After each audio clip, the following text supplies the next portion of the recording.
Karibu tena ndani ya media Bukavu TV kwa muda wetu habari huyu wa mchana wa leo. Tunawakaribisha kupitia habari zetu za mchana wa leo. Kwa majina naitwa Reporter Nelson katika muda wetu wa kipindi leo tarehe 28 mwezi wa 6 mwaka wa 2026. Katika muda wetu wa habari wa mchana wa leo, mashabiki zangu nila kuwashukuru zaidi kuwa pamoja na mimi kila mara ndani ya media Goma TV, ndani ya media Bukavu TV. Mashabiki wa media Bukavu TV tunawakaribisha kupitia media Goma TV, kwa sababu ukiwa unanisikiliza ndani ya media Bukavu TV tayari nisikilize ndani ya media Goma TV. Nyinyi wote mara kwa moja kama mnavyokuwa pamoja na mimi ndani ya media Bukavu TV, na waomba na wasi tuwa tunasikiliza media Goma TV. Kwa sasa ukiona katika profile hapo utaona mara moja. Ukibonyeza Bukavu TV ndani utaona mara moja Goma TV na Bukavu inashikana mara moja. Bonyeza ndani ya Goma TV uendelee kusubscribe, uendelee kuwa pamoja na sisi katika taarifa zetu za kila mara. Leo tuna mengi ya kuzungumzia kupitia yote yanayopatikana ndani ya Jamhuri ya Demokrasia ya Kongo na kuwapasha habari mengine kutokea katika sekta tofauti. Nawapeleka kabla niwapeleka katika habari zetu za leo, niwakumbushe kama leo ni tarehe 28, leo ni Sunday.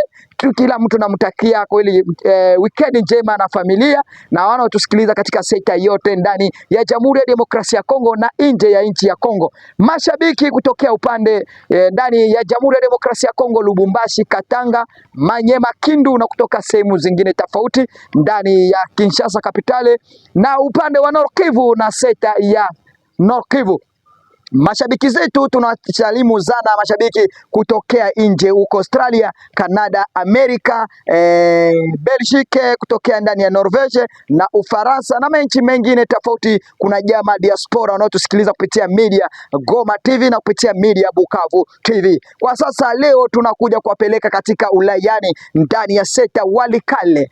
Walikale kumezuka mtuto wa risasi tangu asubuhi katika vijiji tofauti ndani ya ulayani Walikale. Katika makombora haya aliyotoka katika sekta ya Kamera, kutoka katika eneo ya Kipesi ndani ya Bukununu, wanajeshi wa wazalendo pamoja na jeshi la FARDC waenda kukabiliana na waasi wa M23 katika eneo hizo. Na kwa sasa wa M23 mpango wako nao ni kuchukua ndani ya eneo ya Kipesi na katika eneo ya Pinga kwa sasa. Na katika habari zetu katika sekta hili, kumbuka waasi wanalegrete sana kama hatua alikuwa kwa sababu ya SSLF mwaka wa 2025 hatua aliacha eneo ndani ya sekta ya Walikale. Hili lilikuja kuwa changamoto katika sekta yao, na kwa sasa wameanza kupenda tena kuavance ili wachukue ndani ya sekta ya Walikale kwa sasa. Na katika habari zingine tunakuja kuwapeleka huko sehemu ya kuelekea mara moja ndani ya eneo ya Masisi. Masisi mapigano yameendelea kuzuka moja kwa moja katika vijiji tofauti, na katua wanajeshi wa wazalendo na FARDC wanaendelea kuavance katika uwanja wa mapambano katika eneo tofauti ndani ya vijiji vya uko layani ndani ya sekta ya Masisi, ndani inayoitwa Ufomando Premier na sehemu inayoitwa Kasake. Mashambulizi upande la jeshi la FARDC na wazalendo jana ilikuwa ni moto zaidi. Hatua alichukua Ufomando Premier na Kasake mara moja. Population, raia, watoto walisherekea zaidi katika vijiji, na walikuwa kabisa, ukiona kabisa msafiri ya watu walikuwa eneo hilo, ilikuwa ni kumaanisha kama walipokea wanajeshi hawa wachipukizi wazalendo katika eneo hili. Hatujaona wanajeshi wa FARDC katika vijiji hivyo katika eneo ya Ufomando ama Ufomando Premier. Kumbuka kumebaki Ufomando D. Ufomando D ingali na jeshi la M23 wanamiliki Ufomando D kwa sababu walikuwa katika Ufomando Premier Kasake, lakini kwa sasa wamemiliki vijiji viwili, wanajeshi wa FARDC, wanajeshi wa wazalendo opli avec les FARDC. La kwa sasa wako eneo ya Ufomando Bufomando Premier na Kasake. Na katika eneo inaitwa Kashavu, eneo ya Kashavu kungali mapigano kwa sasa, kwa sababu mtu asije kuwadanganya kusema Kashavu imesha kuwa kwa mikono la wazalendo. Hapana, Kashavu ingali na papana kwa sasa, haijakuwa katika mikono la jeshi la FARDC. Sije kama mnanielewa vizuri, kwa sababu hili tuendelee kuwachambulia moja kwa moja. Na katika eneo inaitwa Kawere njo kwenye mapigano alikuwa tangu jana. Hiyo mapigano ilikuwa jana tangu tarehe 27 mwezi wa 6. Mapambano ya Kawere iliendelea mpaka, kumbuka, jeshi mapigano yalikuwa seta mpaka jeshi ilifaulu kuchukua vyombo vya silaha na kuchukua maboksi za masasi za wahasi hao wa M23. Lakini eneo ya Bufomando na eneo ya Kasake mapigano yalikuwa waka zaidi. Hapa watu wamekufa zaidi.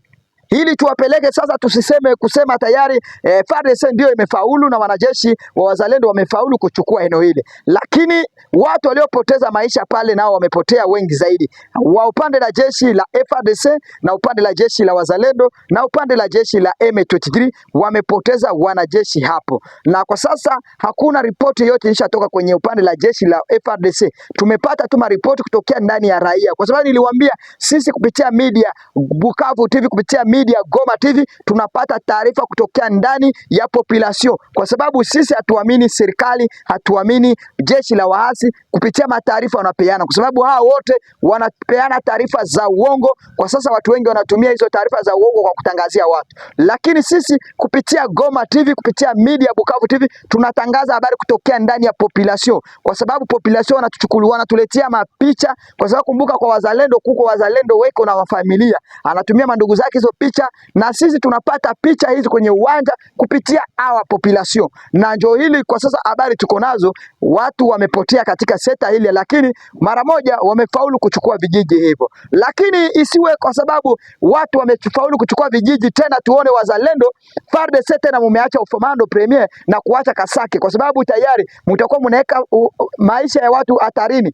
Raia population wamepoteza watu wao hapo kupitia makombora zimelia hapo, tena mkuje muache tena vijiji hivi tena, siku nyingine tena murudi muue tena watu wakufe tena katika eneo hili. Hatupende zaidi. Mkichukua eneo mubaki katika seta hili, sio mambo ya kuacha vijiji mkuje tena murejee hapa. Tunaomba tafadhali, mkiwa mnachukua eneo hilo muhakikishe tena mnamiliki eneo hizo, kwa sababu hiyo itakuwa ni ya muhimu zaidi. Hiyo itakuwa imesaidia watu. Kama unavyonisikiliza mara moja kupitia media Goma TV, kupitia media Bukavu TV, tayari endelea kusubscribe, like, jiabone kupitia habari zetu. Na katika mapambano ilikuwa tarehe 27 katika eneo ya Kawere, mapambano nao ilikuwa hapo, watu wameumia zaidi. Acha tuambie ukweli, watu wameumia zaidi. Na kwa sasa FARDC wazalendo kupitia mashambulizi haya wameendelea kusonga mbele katika ndani ya kuelekea eneo inaitwa Kinigi.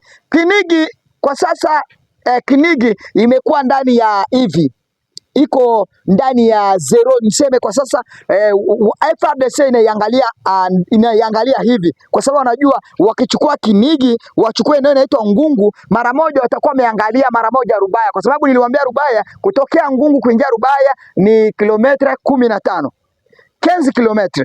Na hapo sasa ndio maana nataka kuwaletea update ya program ya kuambia hivi, jeshi la waasi wa M23 wameanza kuwa na wasiwasi, kwa sababu wanajua tena wazalendo wamerudi na nguvu nyingine tofauti. Lakini raia population ya ndani ya seta ya uko Rubaya wameanza kuwa na wasiwasi zaidi. Raia population wamekuwa na wasiwasi kusikia kama FARDC wameshakuwa katika sehemu ya Kawere.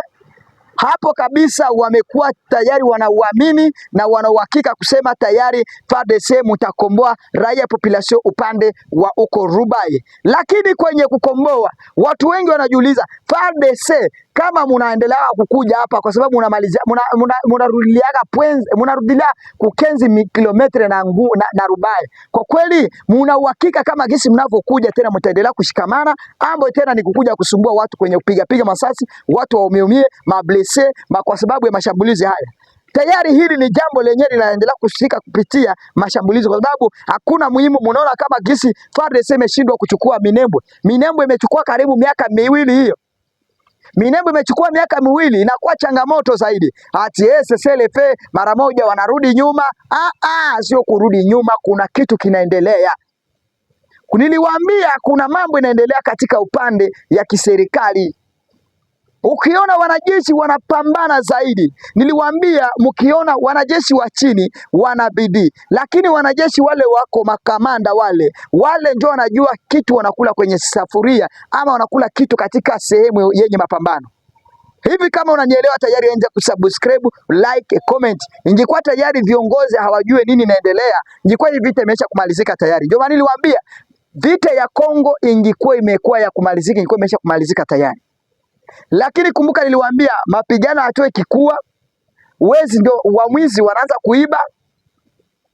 Wako katika chama cha kiserikali wanaanza kuiba, wanadanganya kama imeharibika kwa sababu ya mapigano. Yaani tayari propaganda zinachezwa. Sasa ndio niliwaambia population tujipiganie. Raia population tujipiganie. Kwa kujipigania sio kusema twende tuvamie na wanajeshi wale wako na silaha. Kujipigania ni kutetea haki, tujitetee na tufanye maandamano ya ukweli bila kuangalia ukabila fulani. Wote mshikamane. Mtaona hili vita litashimama, lakini tukiendelea kuwa na woga kila mara, tutauawa moja kwa moja, mbili kwa mbili, tatu kwa tatu. Viongozi hao wanaishi maisha nzuri, watoto wao wanaishi maisha nzuri. Nyinyi hapo mnatulia kusema tunatulia hapa tunasubiri tuone matokeo. Matokeo hakuna yenye itatokea hapo. Na kama unavyonisikiliza kupitia media Goma TV, kupitia media Bukavu TV, na ukaribisha kila mara, endelea kusubscribe, comment, ili habari zetu mara moja zidi kufikia, na kutakia heri njema, tuje kupatana baadaye. Si ndio? Mwenyezi Mungu awe pamoja na nyinyi, na mwendelee kusubscribe, like, comment. Wanaosikia masikio asikii, lakini na tunaambia wazalendo wa Uvira. Wazalendo wa Uvira, mwache kukamata avantage. S'il vous plaît.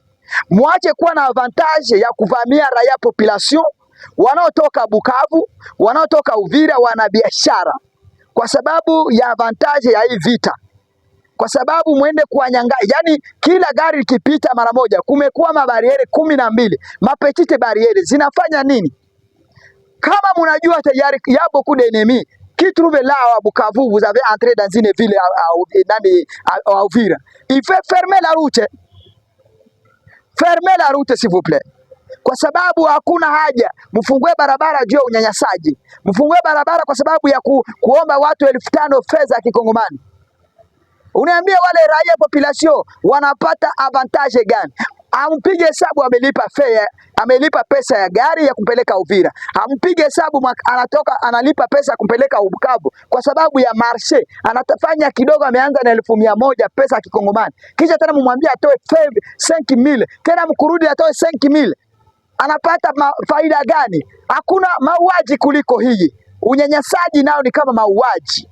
Sijui kama mnavyonisikiliza watu wangu. Ndio maana tunaomba serikali, kama tayari mnajua haya yote yanayopatikana mbovu na yanayopatikana katika sekta za upande yote, sio kusema Uvira tu, upande wote kuelekea mpaka za Kamituga huko, kuelekea Shabunda, kuna jama petite bariere, kuelekea upande yote kuna wanajeshi wa wazalendo na FARDC. Zile bariere muziondoe, kwa sababu hakuna kama mnaweka mabariere, hakuna tofauti ya wahasi na nyinyi wanajeshi wa nchi. Sivyo na wasi, kama tayari nyinyi ni wasujaa wa nchi, nyinyi wazalendo wa nchi, mwache kunyanyasa wenzenu wa Kongomani. Mwache kuvamia raia population. Wache raia population wafanye kazi na bidii. Waeke nguvu kwa kufanya kazi. Sivyo. Na wapenda zaidi mashabiki wa media Goma TV, mashabiki wa media Bukavu TV, endelea kusubscribe, like, comment. Kama unakubali habari zetu, unatupenda, subscribe ndani ya media Bukavu TV, subscribe ndani ya media Goma TV, endelea kuungana na sisi, habari zetu zitakufikia. Bye bye, Mungu awe pamoja na nyinyi.